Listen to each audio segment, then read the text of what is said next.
Okey, Assalamualaikum, salam sejahtera, salam GBN, salam Malaysia. Okey, hari ini kita akan bincangkan perkembangan politik terkini ya. Khususnya kenyataan-kenyataan yang dibuat oleh tiga pemimpin UMNO. Okey. Saya bercerita berkenaan dengan Tajuddin, Khairi Jamaluddin dan Mat Hassan, iaitu timbalan Presiden UMNO. Okay, dua daripada kenyataan ini, iaitu Mat Hassan dan Khairi, dari satu perspektif nampak sama, iaitu inginkan pilihan raya umum diadakan. Dan dari satu perspektif dia berbeza. Okey, kesamaannya ialah kedua-duanya berkata bahawa pilihan raya umum perlu diadakan. Mandat rakyat perlu diberikan semula kepada rakyat sebab keadaan dah berceramuk. Jadi banyak ketidaktentuan dan benda ni akan berlarutan selagi tidak diadakan pilihan raya. Bezanya ialah Mat Hassan, seruan dia lebih berupa cabaran, iaitu dia mencabar berupa dia kata Singapura dah bubar parlimen, jadi kita perlu bubar parlimen secepat mungkin. Khairi pula lebih teragak-agak. Okey, kita perlu bubar parlimen, tetapi kita perlu juga pastikan belanjawan dibentangkan dan sebagainya. So more careful, berlapik sikit. Dan kemudian kita ada Tajuddin. Tajuddin pun seolah-olah bercerita berkenaan dengan pilihan raya, tapi dari perspektif lain. Dia menyindir puak Pakatan, khususnya Mahathir dengan UMNO, dan berkata sebenarnya persengketaan antara Mahathir dengan UMNO akan menguntungkan Perikatan Nasional. Jadi biar dia orang gaduh. Okey. So tiga ni berlaku hari ini. Baik, kita letak tepi dulu.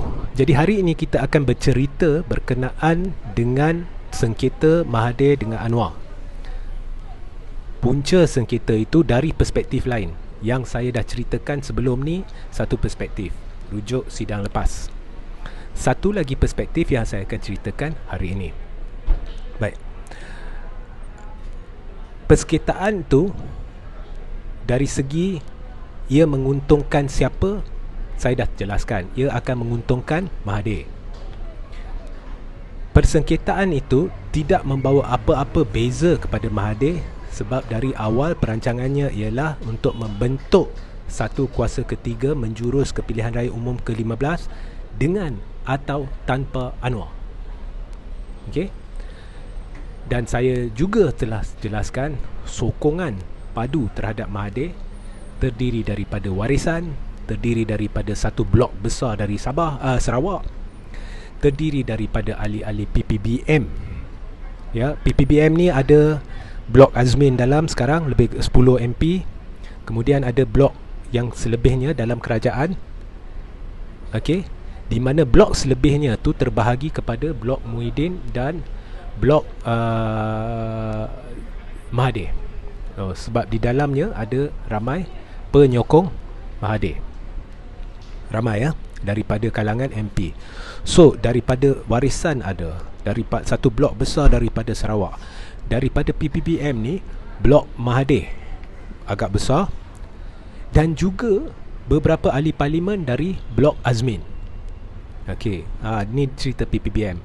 Kemudian UMNO berpecah kepada tim A, tim B. Tim A ada 9 ahli parlimen, balance UMNO adalah tim B. Maknanya tim B majority.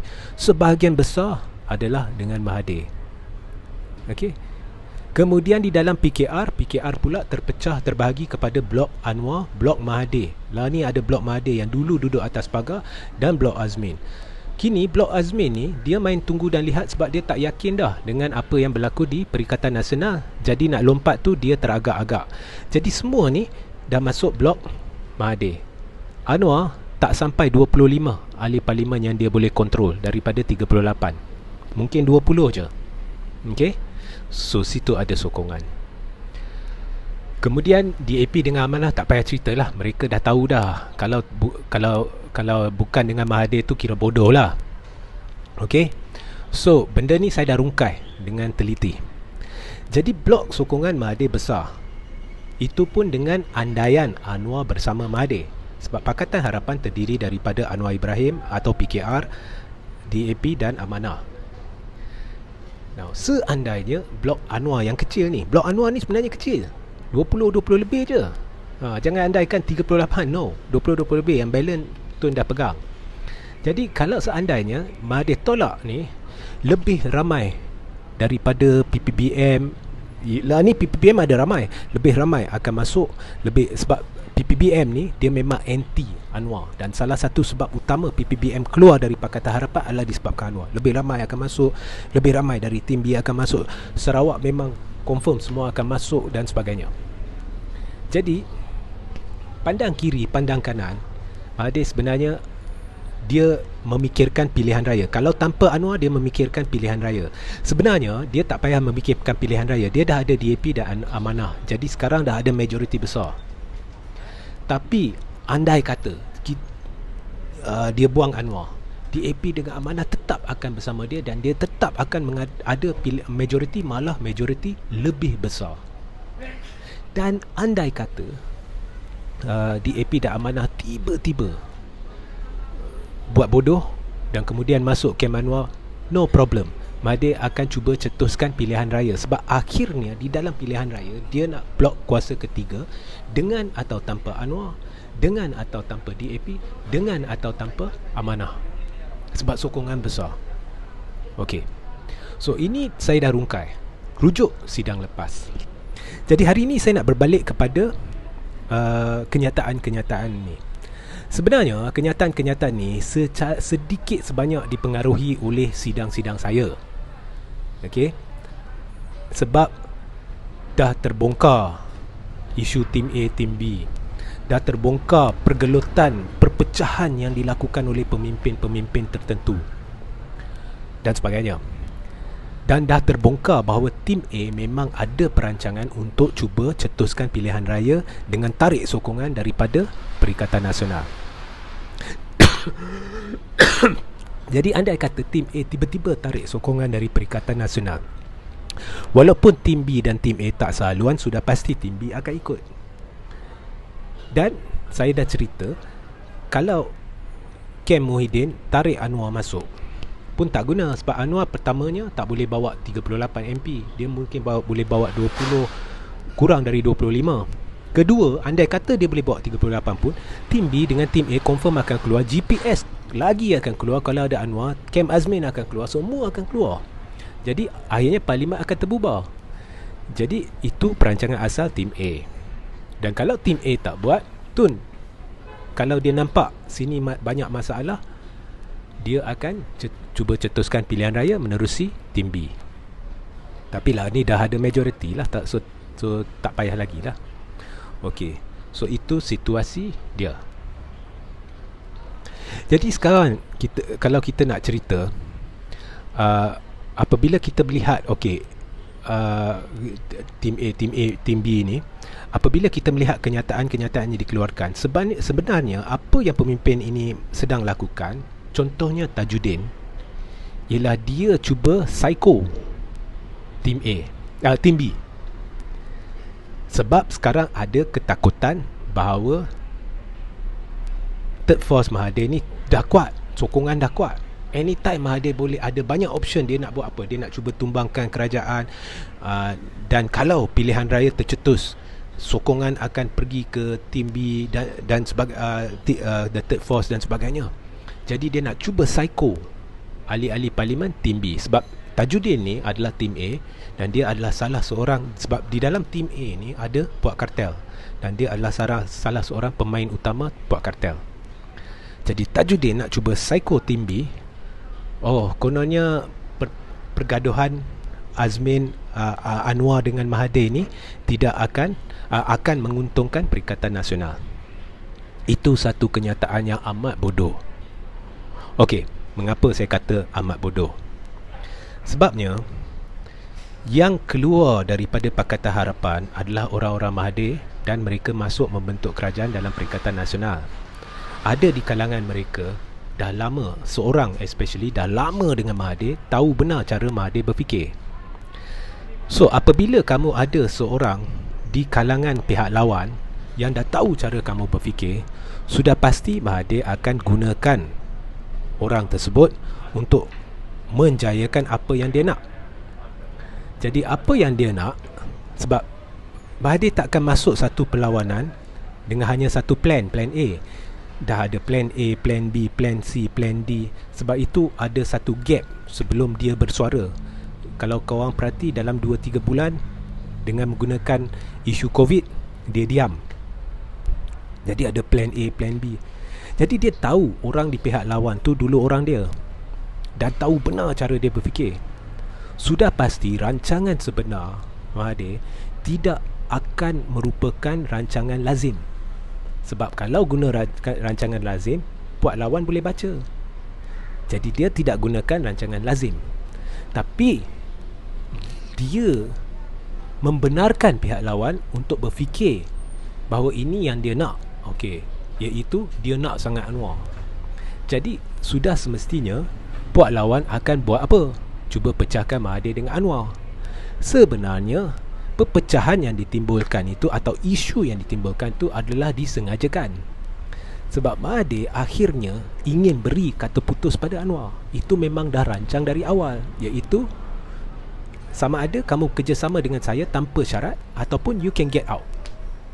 Dan sebenarnya pihak tertentu dalam perikatan yang ikat tangan Anwar, yang ugut Anwar sehingga Anwar takut nak dipenjarakan, sehingga Anwar tak berani namakan Mahathir sebagai calon Perdana Menteri, sebenarnya dah masuk perangkap Mahathir, iaitu mereka melakukan apa yang Mahathir ingin mereka lakukan, supaya akhirnya Mahathir boleh berikan kata putus pada Anwar. You either with me or without me. If you are with me, tak ada no nonsense, tak ada pelan perjanjian, persetujuan perjanjian peralihan kuasa. Okey. So jadi inilah yang dikehendaki Mahathir. So pergelutan ni tidak akan menguntungkan perikatan. Mengapa saya kata tidak menguntungkan perikatan? Okey. Pertama sekali kita lihat perikatan, ada PAS. PAS ni akar umbi dia memang anti Anwar. Sebab mereka marah dengan Anwar kerana tidak mempertahankan pemimpin-pemimpin PAS ketika DAP dulu sewaktu Lakah Kajang serang PAS. Dia marah Anwar sebab tidak mempertahankan pemimpin-pemimpin PAS ketika DAP tumbangkan Pakatan Nasional, Pakatan Rakyat, dan menuding jari terhadap PAS. Jadi mereka cukup marah dengan Anwar. Jadi sentimen anti Anwar di kalangan PAS cukup tinggi. Dan saudara-saudari sedia tahu bahawa PAS ni sebenarnya ada satu tahap hormat pada Mahathir. Hadi dah berapa kali puji Mahathir. Pemimpin-pemimpin PAS berapa kali dah puji Mahathir. Jadi kalau kita tengok sentimen anti Mahathir dengan anti PAS, anti Anwar dalam PAS, sentimen anti Anwar di sini, sentimen anti Mahathir di sini. Jadi in other words, dari kalangan penyokong PAS memang ada, walaupun kecil, ada penyokong Mahathir. Faham? Okey. Kemudian di dalam UMNO, suka tak suka, ada orang, especially the older generation, yang loyalist pada Mahathir. Ada. So, dalam UMNO, sentimen anti Anwar jauh lebih tinggi daripada sentimen anti Mahathir. Tambah pula, apabila Mahathir bergaduh dengan Anwar dan berpecah dengan Anwar, kalau dulu sentimen Anwar dengan anti Mahathir dengan anti Anwar kat sini, anti Mahathir kat sini dalam UMNO, apabila dia bergaduh dengan Anwar, beza dia lagi besar. Sama juga dengan PAS, apabila Mahathir bergaduh dengan Anwar, ada sebilangan tertentu pengundi Melayu Islam yang akan teruja. Dan kalau sini sentimen anti Anwar dalam PAS dan sini sentimen anti Mahathir, beza dia akan bertambah besar. Ini menguntungkan siapa? Ini menguntungkan Mahathir. Sebab sentimen anti Anwar akan jauh lebih meningkat dan sentimen anti Mahathir akan menurun. Kedua-duanya dalam UMNO dan PAS. PPBM pula dia memang anti Anwar. Sebab itu PPBM keluar dan masuk Pakatan Harapan. Now, sekarang pun dah ada ramai pemimpin PPBM yang dah bersama Mahathir yang Muhyiddin tak tahu.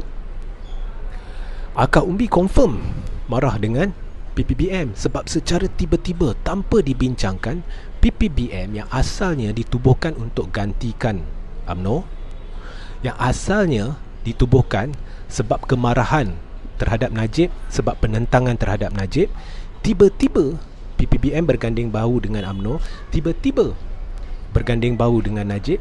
Akak Umbi dia majoriti, dia marah. Tetapi mereka di sini sebab mereka anti Anwar. Bila Mahathir putus hubungan dengan Anwar, majoriti dah beralih ke sana. Peralihan undi Melayu Islam yang besar kat situ juga. Kemudian apabila UMNO perlakukan Muhyiddin selepas tunggang dia, sampai hari ini tak boleh keluar mulut UMNO bahawa kami sokong Perikatan Nasional, kami adalah ahli Perikatan Nasional dan kami akan masuk PRU 15 sebagai Perikatan Nasional dan bersetuju daftarkan Perikatan Nasional. Tak ada, tak boleh keluar mulut UMNO. Sampai hari ini Tajuddin keluar statement, Khairi keluar statement, Mak Hassan keluar statement, Timbalan Presiden UMNO keluar statement. Perkataan tu tak boleh keluar. Siap dengan Mak Hassan cabar untuk tumbang parlimen. Itu satu penghinaan kepada Muhyiddin. Sebab korang dalam puak yang sama. Muhyiddin tak keluar apa-apa statement, ni Mak Hassan buat cabaran. Belum lagi nak kata saya sokong kami bersetuju bahawa kami adalah sebahagian daripada Perikatan Nasional. Yang tu tak boleh keluar dari mulut. Ini dah cabar. Itu satu penghinaan sebenarnya. Dan itu satu petanda jelas ada berlaku persengketaan di dalam Perikatan Nasional melibatkan PPBM dan UMNO dan PAS. Okey.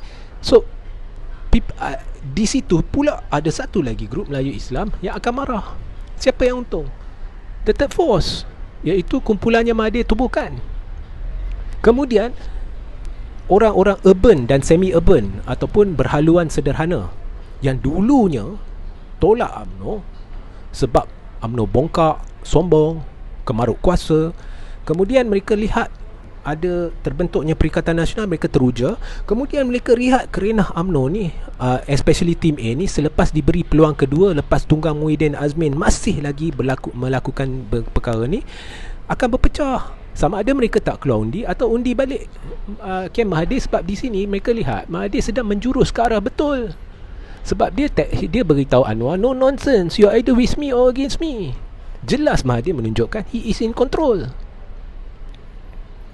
Maknanya alasan dulu bahawa orang ni kontrol Mahathir, orang tu kontrol Mahathir, tak benar. So akan berlaku peralihan. Jadi banyak faktor peralihan. Dan kalau lihat sidang-sidang saya lepas, saya dah perinci dengan lebih mendalam lagi peralihan-peralihan dan perpecahan-perpecahan undi Melayu Islam berlaku. Lah ni pula pergaduhan antara Mahathir dengan Anwar akan menguntungkan lagi dia, sebab sentimen anti Mahathir di belah UMNO, PAS dan PPBM memang dah hampir tak ada. Memang malah kemarahan sebab Mahathir dipecat tu ada. Itu lagi satu perpecahan. Sebab kemarahan Mahathir, salah seorang pengasas dipecat, memang dah berlaku perpecahan. So sentimen anti Mahathir di Perikatan Nasional akan makin turun mendadak, dan sentimen anti Anwar akan makin naik. Jadi impossible benda ni tak akan menguntungkan. Dia akan menguntungkan.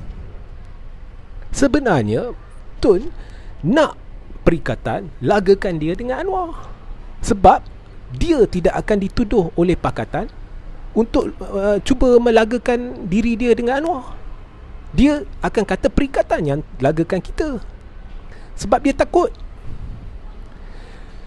Jadi sebenarnya ini adalah kes dah terkena jerat. Mengapa saya ceritakan benda ni? Saya anti Perikatan ke? Saya anti Muhyiddin ke? Atau saya anti Anwar ke? Atau saya anti... No, saya ceritakan apa yang depan mata, supaya anda berfikir dengan waras. Kenyataan Tajuddin hari ini is full of nonsense. Kenyataan Mat Hassan pula menunjukkan adalah bukti bahawa sedang berlaku persengketaan antara PPBM dengan UMNO dengan PAS. Kenyataan mudah tak boleh dikeluarkan, iaitu kami bersama Perikatan Nasional. Kami hendak daftarkan Perikatan Nasional. Kami bersekutu dengan Perikatan Nasional nak masuk dalam pilihan raya. PAS dah keluar statement tu. UMNO tak boleh. Kemudian kami nak daftarkan. Kemudian agihan kerusi, UMNO akan lepaskan banyak-banyak ni kerusi. Tak boleh. Ini dah cabar terus pilihan raya. Apa benda tu? Faham? Ini bukti jelas depan mata berlaku perpecahan. Bukan saya yang pecah. Saya bantu anda lihat. Dan kenyataan Tajudin adalah propaganda untuk psycho Tim B sebab dah takut. Tim A dah takut. Ya. So inilah apa yang sedang berlaku berdasarkan kenyataan-kenyataan yang dikeluarkan. Dan sebenarnya persengketaan, secara kesimpulannya, kepersengketaan antara Anwar dengan Mahathir sebenarnya menguntungkan blok kuasa ketiga. Baik, kita lihat perkembangan-perkembangan seterusnya. Mana tahu ada satu strategi yang dikeluarkan oleh Perikatan Nasional tiba-tiba akan untungkan Perikatan Nasional. Setakat ni saya tak nampak lagi. Setakat ni saya nampak Perikatan Nasional ni majoriti confirm dah tak ada. Tapi benda tu belum lagi terbuka lah. Perang tu belum lagi lah. Sebab sekarang orang semua main simpan. Bila sampai masa itu permainan tiap-tiap puak lah. Bila sampai masa kita buat, begitulah permainan dia. Okey. Dan masing-masing tengah tunggu pilihan raya kecil Cini yang saya dah beritahu seharusnya tidak berlaku sebab PRU dah dekat. Baik, sehingga kita berjumpa esok. Jangan lupa sertai saluran Telegram saya di bawah dan YouTube saya di bawah. Jangan lupa lihat video-video yang lepas untuk memahami dengan lebih mendalam apa yang saya cerita hari ini. Dan sehingga kita balik esok pada 8.35 malam. Assalamualaikum warahmatullahi wabarakatuh. Salam sejahtera, salam GBN, salam Malaysia.